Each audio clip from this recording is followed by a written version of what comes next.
Asterisk, asterisk, the ghost of Willow Creek, asterisk, asterisk. In a remote village called Willow Creek, there was an ancient bridge that spanned a quiet, meandering river. The bridge was made of old stone, its surface covered in moss and vines. Locals avoid crossing the bridge at night, for it was said to be haunted by the ghost of a young girl who had drowned in the river many years ago. The story went that the girl, named Lily, had been playing near the river bank when she slipped and fell into the water. Despite desperate attempts to save her, she was swept away by the strong current. Since that tragic day, her spirit was said to wander the bridge, searching for someone to help her find peace. One autumn evening, a university student named Sarah, who was studying folklore and paranormal activity, decided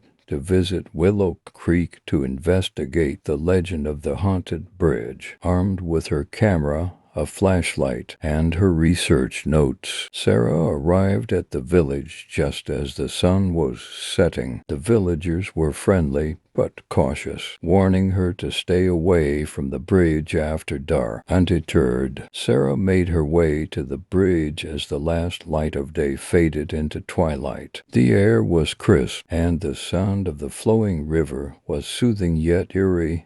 In the growing darkness, as Sarah stepped onto the bridge, she felt a sudden chill, as if the temperature had dropped several degrees. She turned on her flashlight, its beam cutting through the mist that had begun to rise from the river. The bridge was silent, save for the sound of the water and the occasional rustle of leaves in the wind. Sarah walked slowly across the bridge, her senses alert for any signs of paranormal activity. She reached the middle of the bridge and paused, looking out over the dark, swirling water below. Suddenly, she heard a faint, sorrowful whisper, "Help me, ... dot, dot, dot." Sarah turned quickly, her heart pounding. The mist seemed to thicken, and she saw a faint, ghostly figure emerging from the shadows. It was a young girl, her dress dripping wet, her eyes wide with fear and sadness. "Are you Lily?" Sarah asked softly, trying to keep her voice steady. The ghostly figure nodded, her form wavering like a reflection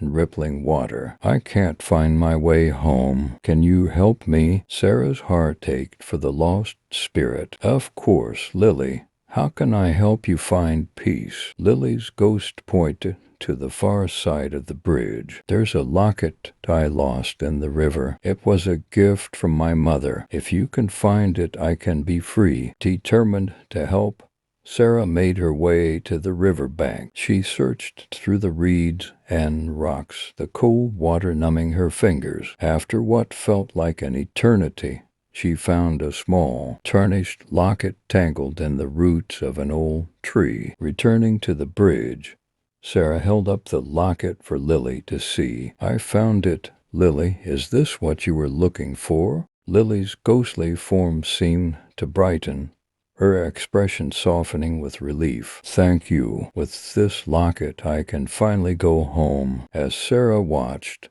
Lily's spirit began to fade, her form dissolving into the mist. The air grew warmer, and the oppressive feeling that had hung over the bridge lifted. The river seemed to flow more gently, its surface calm and peaceful. Sarah stood on the bridge for a long moment, reflecting on what she had witnessed. She knew she had helped a lost soul find peace, and it filled her with a sense of accomplishment and compassion. Returning to the village, Sarah shared her experience with the locals. They were grateful and amazed, and the story of Lily's spirit finding peace spread quickly. The bridge, once a place of fear, became a symbol of hope and remembrance. Sarah documented her investigation and Lily's story in a detailed article, sharing it with the world. Her work as a folklorist and paranormal investigator continued, inspired by the lives